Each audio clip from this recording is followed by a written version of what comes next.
سرکار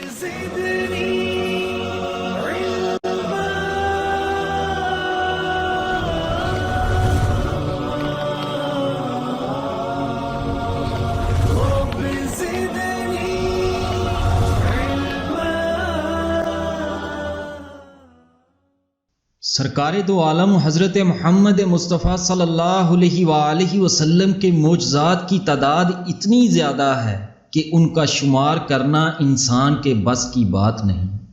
نبی مکرم صلی اللہ علیہ وآلہ وسلم پر جو قرآن نازل ہوا وہ ایک عظیم معجزہ ہے، اور اس سے بڑا کوئی اور معجزہ کیا ہو سکتا ہے، اور یہ قرآن پاک کا معجزہ قیامت تک رہے گا۔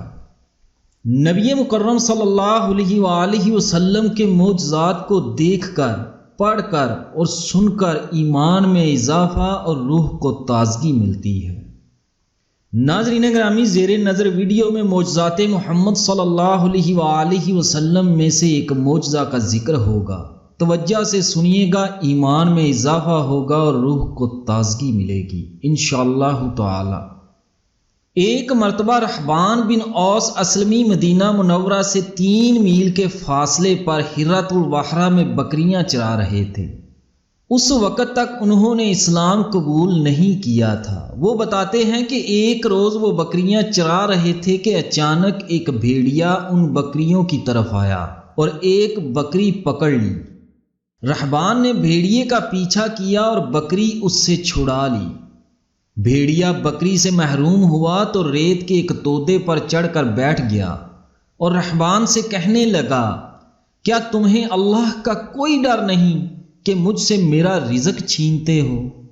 رحبان بن اوس اسلمی نے جواب دیا، تعجب ہے کہ بھیڑیا بھی انسان کی طرح بات کرتا ہے۔ خدا کی قسم میں نے آج تک بھیڑیے کو بات کرتے نہیں سنا۔ بھیڑیے نے رحبان بن اوس اسلمی کی بات کا جواب دیتے ہوئے کہا، سنو، میں تجھے اس سے بھی عجیب بات بتاتا ہوں۔ ذو حرا یعنی 2 سنگلاخ زمینوں کے درمیان نخلستان یعنی مدینہ میں محمد نامی ایک صاحب ہیں جو لوگوں کو ان کے معاملات کی خبر دیتے ہیں۔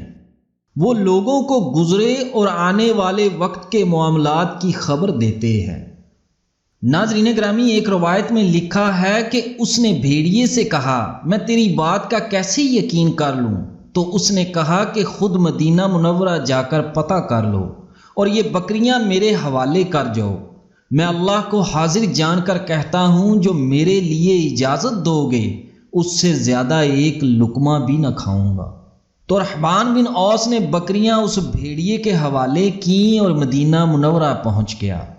اور ایک روایت میں آتا ہے کہ وہ بھیڑیے کی بات سن کر اپنی بکریوں سمیت مدینہ منورہ پہنچ گیا اور نبی مکرم صلی اللہ علیہ وآلہ وسلم کے بارے میں پوچھ گچھ کر کے آپ صلی اللہ علیہ وآلہ وسلم کی خدمت میں حاضر ہوا اور بھیڑیے کا سارا واقعہ کہہ سنایا، اور اس کے بعد مشرف با اسلام ہو گیا۔ سبحان اللہ۔